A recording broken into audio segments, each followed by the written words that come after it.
Break के बाद चलिए आगे बढ़ेंगे।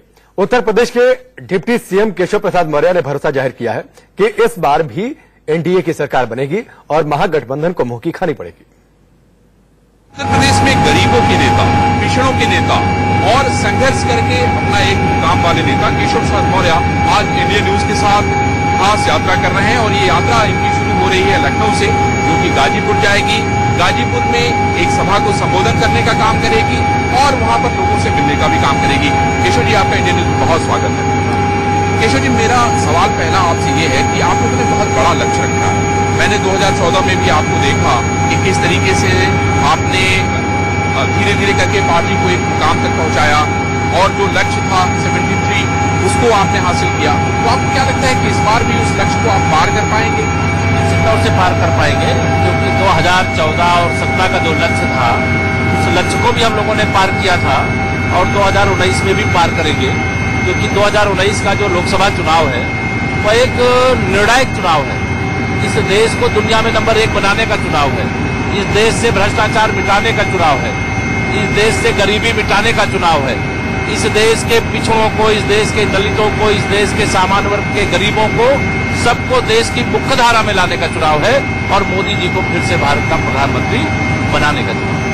लेकिन लोगों के मन में एक बहुत बड़ा सवाल है कि भतीजा और बबुआ दोनों साथ आ गए और सबसे बड़ा प्रश्न ये उठता है कि उनका जो वोट का परसेंटेज है वो बहुत बड़ा है, तो आपको इससे प्रभाव कहीं पड़ता नहीं? मुझे इससे प्रभाव इसलिए नहीं पड़ता है कि 2019 के लोकसभा चुनाव में जाति के आधार पर गठबंधन को वोट मिलेगा, यह अब 2014 के पहले की बात हो गई है।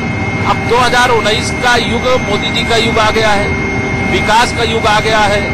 जातिवाद की जगह राष्ट्रवाद, जातिवाद की जगह विकासवाद, जातिवाद की जगह गरीबवाद, जातिवाद की जगह देश के उत्थान का विषय आ गया है।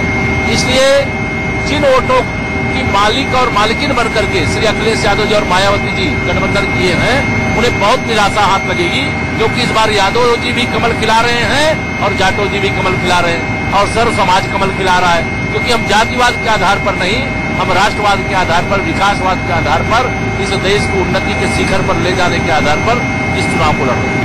किशोर जी, मेरा सवाल यह है कि राहुल पहले से थे, प्रियंका गांधी ने बड़ी बड़ी रोड शो किए, रैलियां की, नाव से स्पीकर से यात्रा की। आपको लगता है कि प्रियंका के आने से कुछ माहौल कांग्रेस के पक्ष में होगा, कुछ बदलेगा, कुछ वोट परसेंटेज बढ़ेगा?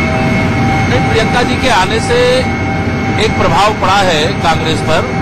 उनके भाई और कांग्रेस के राष्ट्रीय अध्यक्ष जी को अमेठी लोकसभा छोड़ करके केरल भागना पड़ा और जो परिवार अमेठी और रायबरेली सीट को अपनी जागीर समझता था और नामांकन करने आता था और प्रमाण पत्र किसी से मंगवा लेता था, फिर जब सांसद का कार्यकाल, सरकार का कार्यकाल बीत जाता था, तब मुस्लिम लोकसभा की खबर लेते थे। इस बार पूरे परिवार को मोदी जी के डर ने सड़कों पर घूमने के लिए विवश कर दिया, इसके बाद भी ये हारे। इस बार अमेठी और रायबरेली से भी कांग्रेस का बुनिया बिस्तर बदला तय। आज सुनील बालियान ने कहा है कि एक विशेष वर्ग के लोग जो है, माफ कीजिएगा, संजू बालियान जी ने कहा है कि एक विशेष वर्ग के लोग जो है वो भूखे में जा रहे हैं और वोटिंग कर रहे हैं। अब इस तरह के बयान को आप किस तरह से देखते हैं? मुझे लगता है कि क्या पोलराइज करने की कोशिश की जा रही है भाजपा की? पोलराइजेशन का विषय नहीं है। कुछ बूथों की शिकायत वहां पर आई थी कि जो लोग एक बार वोट दे चुके हैं, दूसरी बार जा रहे हैं, तीसरी बार जा रहे हैं और उनके में अगर कोई जाता है तो चेहरा दिखता नहीं है, कौन है कौन नहीं है। उनको शिकायत कोई मिली तो उन्होंने चुनाव आयोग से शिकायत किया, वहां के प्रत्याशियों को शिकायत करने का अधिकार है और चुनाव आयोग की यह जिम्मेदारी है कि अगर इस प्रकार की शिकायत है उसका निवारण करें।